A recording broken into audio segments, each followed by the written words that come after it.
¿Qué tal? ¿Cómo se encuentran? Espero se encuentren bien. Bueno, en esta ocasión vamos a llevar a cabo la capacitación específica HC que tiene por título Peligros, Riesgos, IPER-C y Mapa de Riesgos. Bien, el objetivo principal es comprender los fundamentos de la identificación de peligros, conocer la metodología para el desarrollo de la matriz IPER-C de Sodexo. Bueno, hay que tener en cuenta que nosotros actualmente venimos trabajando con el modelo de matriz IPER-C de Sodexo, ¿no? Pero eso no quiere decir de que nosotros podríamos utilizar otros métodos de otras empresas o alinearnos de acuerdo a lo que cada contrato estipule. Conocer también cómo se elabora un mapa de riesgos, que también deriva dentro de esta capacitación. Bien, veamos y revisemos, en todo caso, para las personas que ya tienen relativamente tiempo en la empresa, reforcemos los conceptos de peligro y riesgo. Bien, ¿qué entendemos por peligro? Bueno, es sencillo, ¿no? Es todo aquello que tiene el potencial de causar daño, según definición. ¿A quién podría causar daño? Bueno, a las personas, a los equipos, a los procesos y también al ambiente. Entonces, ¿qué observamos en la imagen? Observamos que es un almacén de almacenamiento de cajas y estamos viendo que en la vía del pasillo hay una caja fuera de lugar, ¿no? Es una caja que estaría obstruyendo el paso. Y si nosotros aplicamos esta definición de peligro, podríamos decir que la caja está obstruyendo el paso y por tanto la caja representa un peligro porque tiene el potencial de causar daño. Vemos también la imagen que la persona ya pasó por ese lugar, bueno, no se tropezó, no tuvo ningún tipo de consecuencia, pero eso no quiere decir de que mañana más tarde otra persona por algún motivo termine tropezando y termine con algún tipo de daño, ¿no? Produciéndose finalmente un incidente o un accidente. Bien, ¿y qué cosa es el riesgo? El riesgo muchas veces tiende a tener de repente un concepto similar al peligro y se tiende a confundir, pero no es lo mismo, ¿no? El riesgo es la probabilidad, según definición, de que un peligro se pueda materializar en unas determinadas condiciones y que a su vez este pueda ser generador de los daños a las personas, al equipo o al ambiente. Entonces, revisando el caso anterior, ya dijimos que el peligro sería la caja, ¿no? La caja en medio del pasillo y el riesgo, como le dice acá, ¿qué podría suceder después de eso, ¿no? Dependiendo de esa situación de peligro, bueno, finalmente de que alguien se pueda tropezar, ¿ya? Entonces, esa es la relación que hay entre el peligro y el riesgo. Acá también tenemos algunos ejemplos, ¿no? Los pisos, los famosos ejemplos muy común de pisos mojados. ¿Cuál sería el riesgo? El resbalón y la posterior caída al mismo nivel. El levantamiento manual de cargas podría originar el riesgo disergonómico, en este caso puede ser un sobreesfuerzo, también podrían ser posturas forzadas. Los productos químicos ya de por sí representan un peligro y el riesgo sería el riesgo químico, la exposición a estos productos químicos, ¿no? Esto va a depender también de la naturaleza de cada producto químico. En algunos pueden estar expuestos al riesgo por inhalación, en otros casos por el contacto, en otros casos de repente el producto químico se presenta en un estado líquido y ahí podría involucrarse el riesgo de absorción a través de la piel.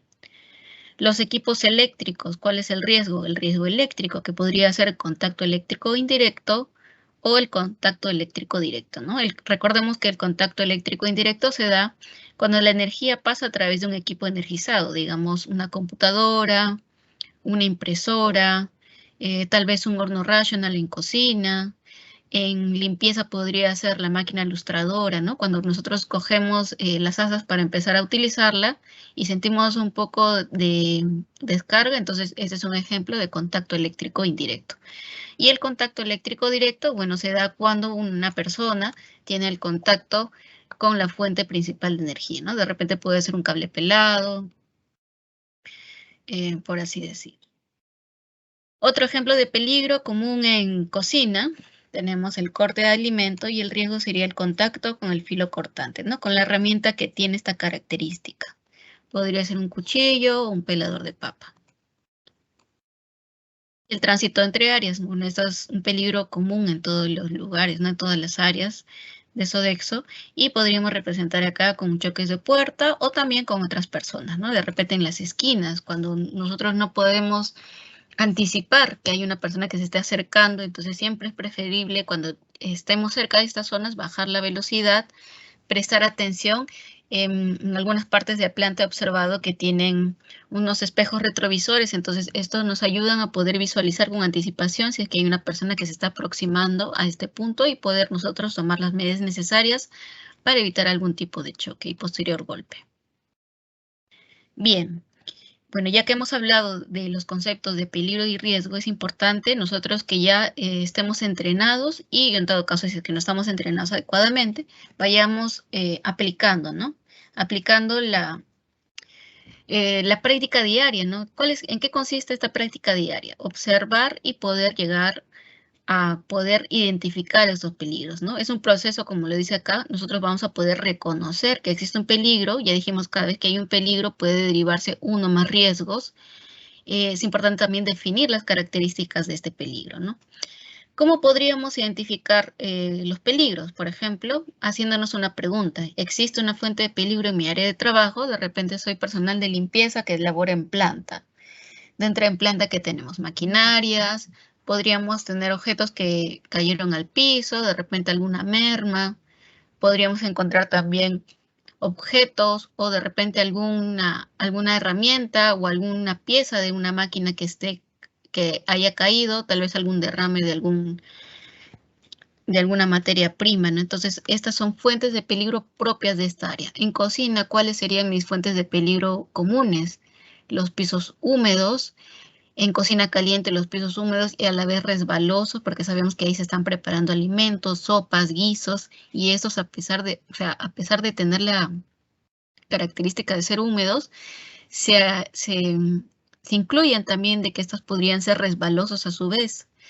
¿Qué más? En el área de vajilla, ¿cuál es mi fuente de peligro común? También pisos húmedos, pero también tenemos el potencial contacto con productos químicos, ¿no? Que son justamente los productos que me van a ayudar a ejecutar esta tarea. También tenemos que preguntarnos quién podría sufrir este daño, ¿no? ¿Quiénes estarían expuestos a esta fuente de peligro? En cocina caliente, ¿quiénes serían las personas propensas a sufrir algún tipo de daño? Justamente el personal de cocina, ¿no? El cocinero, el maestro de cocina, el ayudante. En el área de vajilla, ¿quiénes podrían sufrir el daño? Los propios vajilleros, pero también ahí podríamos mencionar los auxiliares generales, ¿no? Que muchas veces ingresan de repente para llevarse algunos platos, de repente entran a secar platos, cubiertos, y ellos también, si bien es cierto, no son propios de esta área, pero por transitar por estas zonas podrían también verse expuestos. ¿Cómo podría ocurrir el daño? Bueno, eso va a depender del peligro que identifique, ¿no? Si es que yo identifico pisos húmedos, pueden haber resbalosos y podrían derivarse justamente en golpes, en el mejor de los casos, contusiones o fracturas.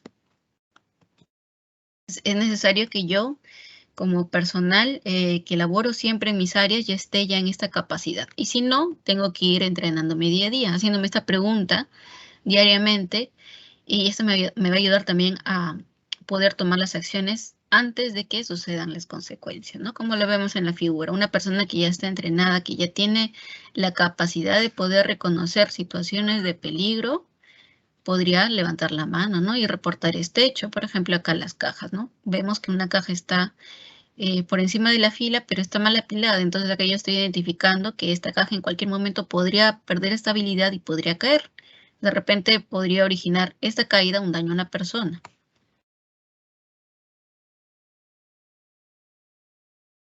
Bien, entonces, ya que dijimos que esa es una forma de identificar los peligros en Sodexo, ¿qué herramientas más tenemos para poder identificarlas? Bueno, una herramienta principal son los 3 chequeos de seguridad, ¿no? Los 3 chequeos de seguridad, recordemos que son 3 preguntas que nos hacemos antes y durante nuestra labor.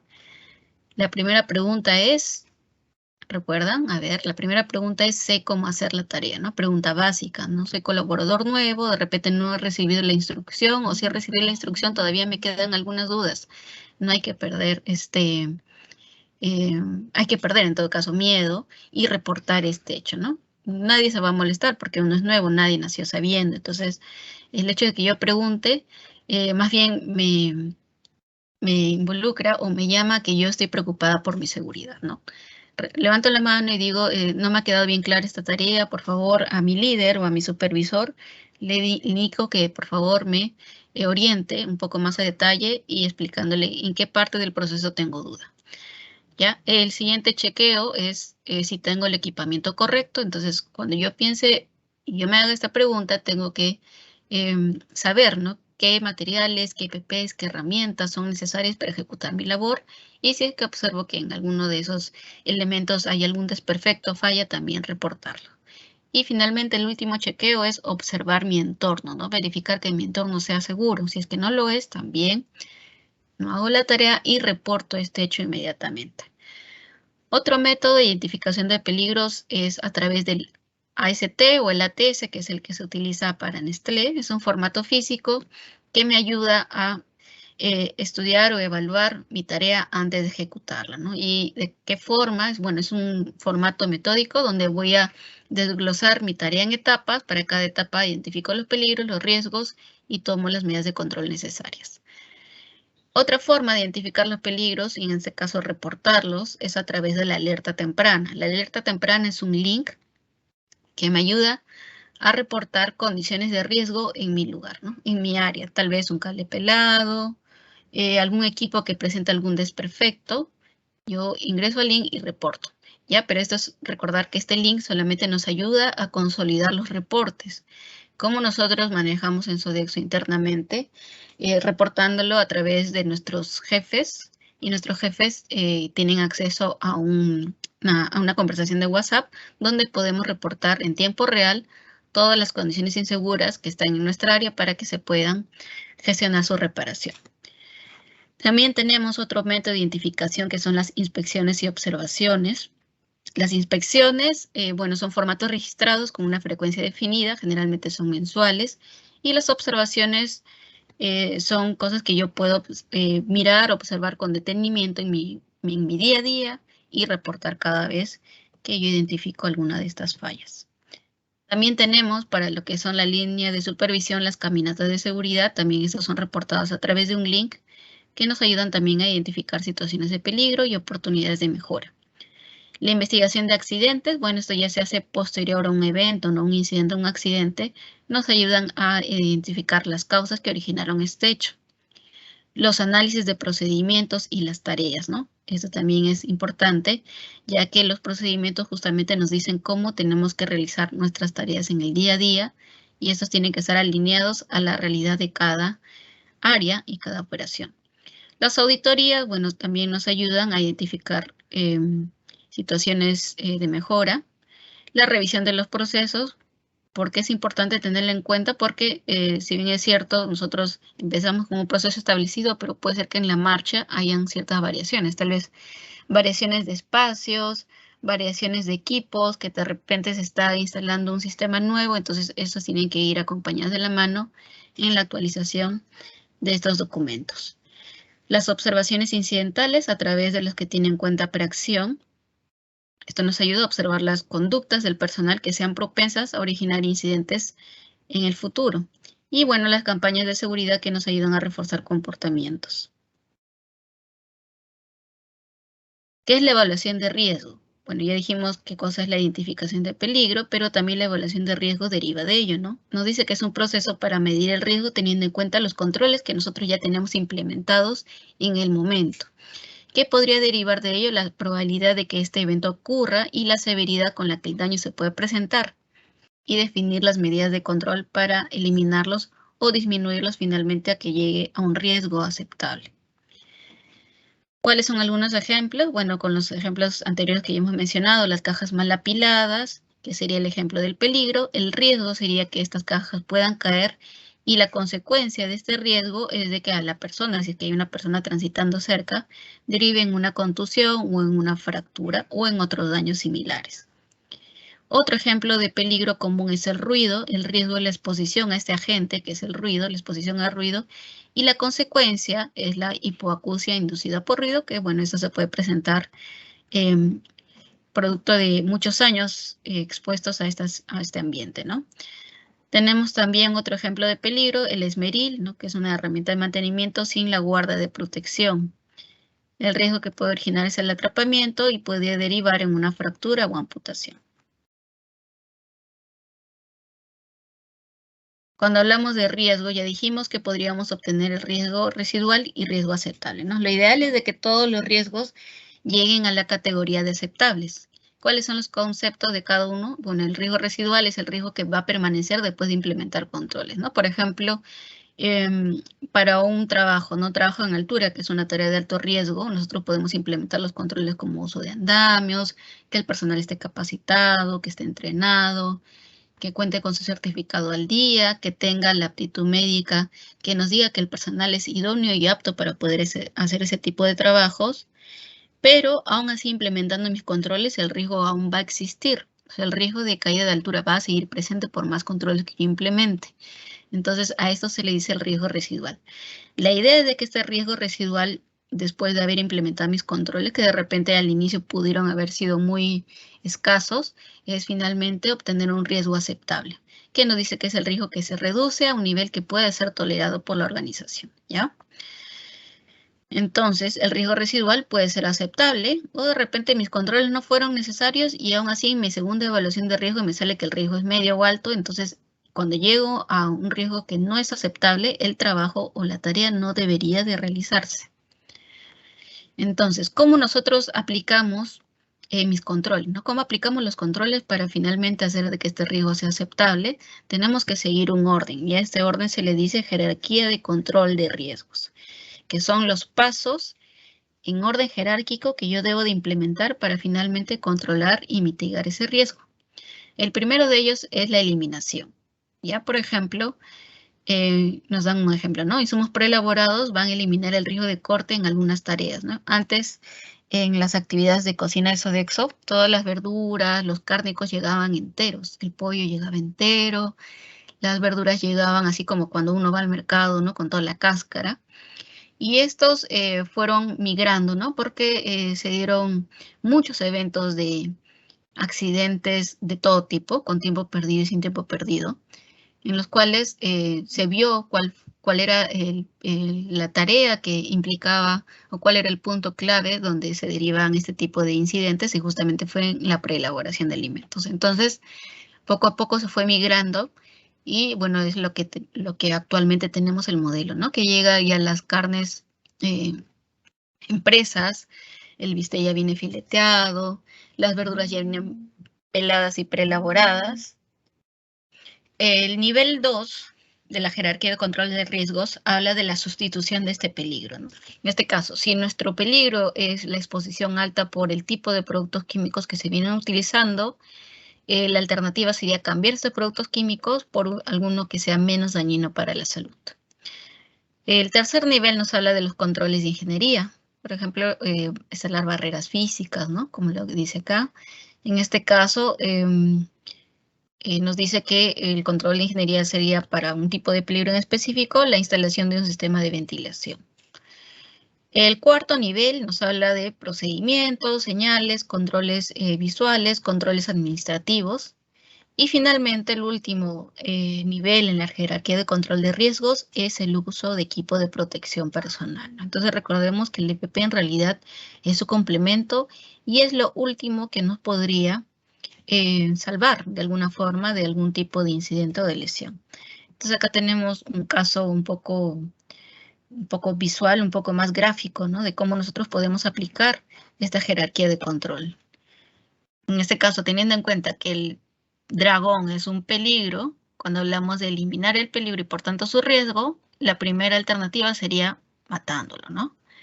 La siguiente dice sustitución del peligro. En este caso, el peligro siempre va a derivar en uno o más riesgos.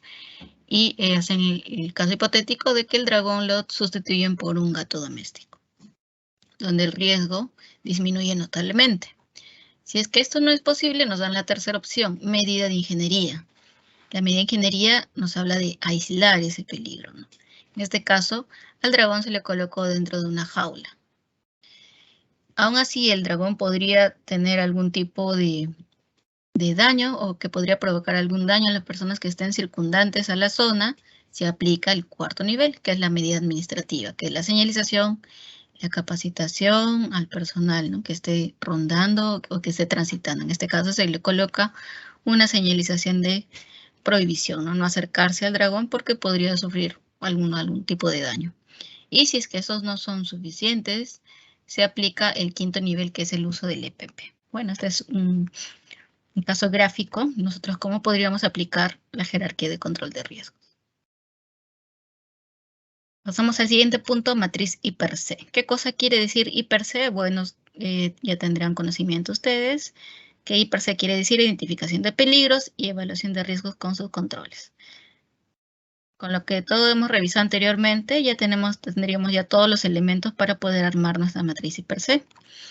¿Qué es una matriz I per C? Bueno, es una herramienta, es un documento, una herramienta que nos va a facilitar la identificación de los peligros y la evaluación de riesgos con la finalidad de controlar los mismos.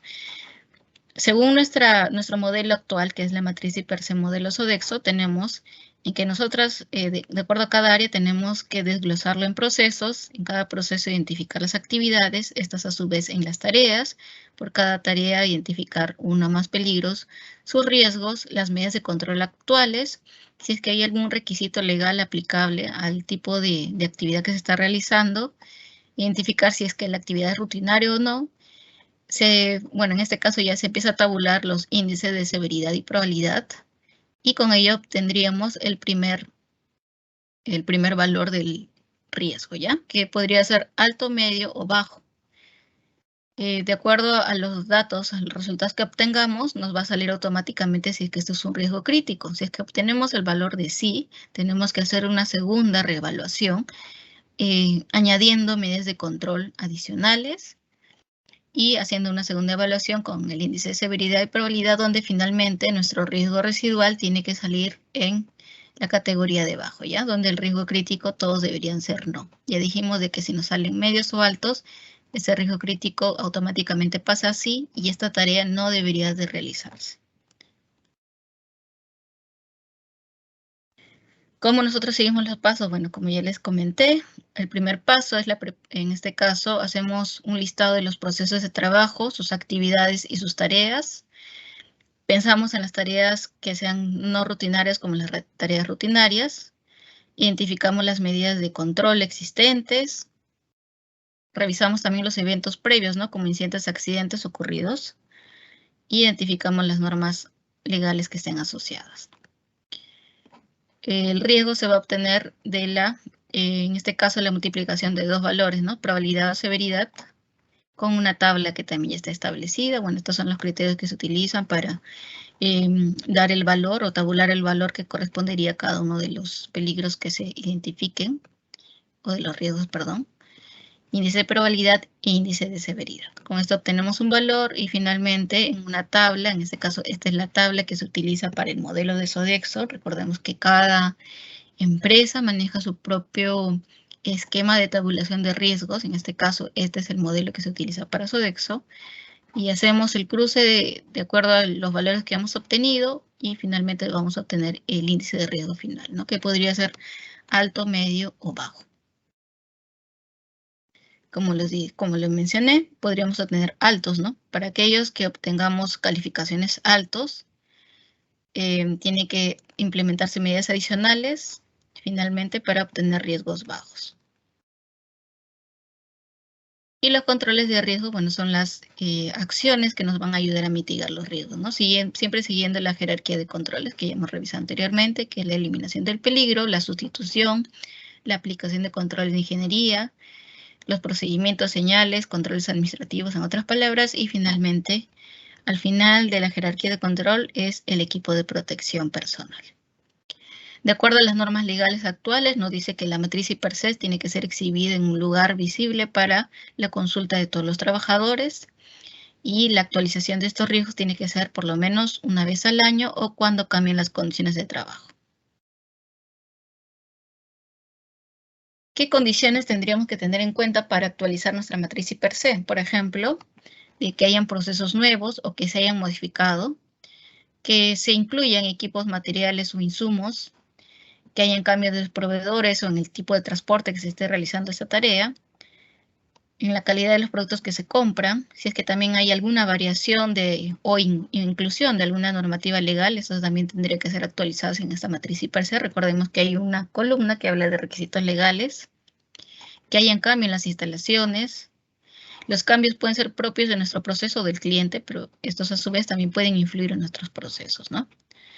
Las acciones de mejora para eliminar o disminuir el riesgo que puede conllevar a la existencia de otro, ¿no? Por ejemplo, acá observamos un trabajo con 2 cambios, ¿no? Inicialmente, cómo se hacía la limpieza de estas mamparas, con ayuda de una escalera, la persona se situaba en los últimos peldaños y llegaba a las partes altas, ¿no? Entonces, después de una evaluación, se verificaba, ¿no?, que había un riesgo importante de caída a altura o una caída a desnivel, y se hace un cambio en ingeniería y se cambia a una extensión, ¿no?, para poder finalmente cumplir la misma tarea, pero disminuyendo el riesgo, ¿no? Acá ya no existe el riesgo de caída a desnivel.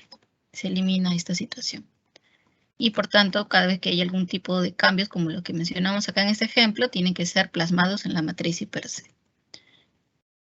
Y finalmente, ¿qué cosa es el mapa de riesgo? Bueno, es un mapa de riesgos, es una herramienta participativa, a la vez gráfica, que nos va a ayudar a localizar, dar seguimiento y representar de forma gráfica los agentes generadores de riesgo, ¿no? Que estos agentes generadores podrían provocar a su vez incidentes, accidentes y enfermedades ocupacionales en el trabajo. ¿Cómo se realiza? Bueno, definiendo los espacios geográficos de cada área en la cual nosotros queremos involucrar nuestra nuestro mapa de riesgos. Realizamos un gráfico, podría ser también un croquis, una maqueta, donde vamos a identificar y vamos a ubicar las zonas de trabajo, y de acuerdo a cada zona de trabajo deberíamos identificar cuáles son estos agentes generadores de riesgos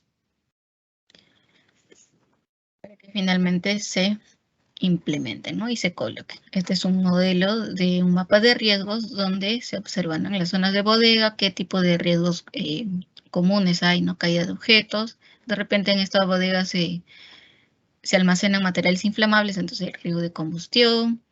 En esta zona hay de repente un desnivel, se agrega esta señalización. En el área de tornos hay exposición a ruido, hay riesgo de atrapamiento de manos y así, ¿no? Entonces, y esto también muchas veces se aprovecha para incluirlo también en un mapa de evacuación, ¿no? Pero no es necesario, o sea, yo lo podría incluir, pero es optativo, no es obligatorio. Entonces, básicamente, un mapa de riesgo nos ayuda a identificar las zonas donde se encuentra algún tipo de riesgo significativo. Bien, y entonces eso sería todo por esta capacitación. Esta capacitación viene acompañada de un link que se les va a compartir a cada una de sus áreas para que puedan desarrollar el examen. El examen es sencillo, no creo que les tome más de 10 minutos. Muchas gracias por su participación.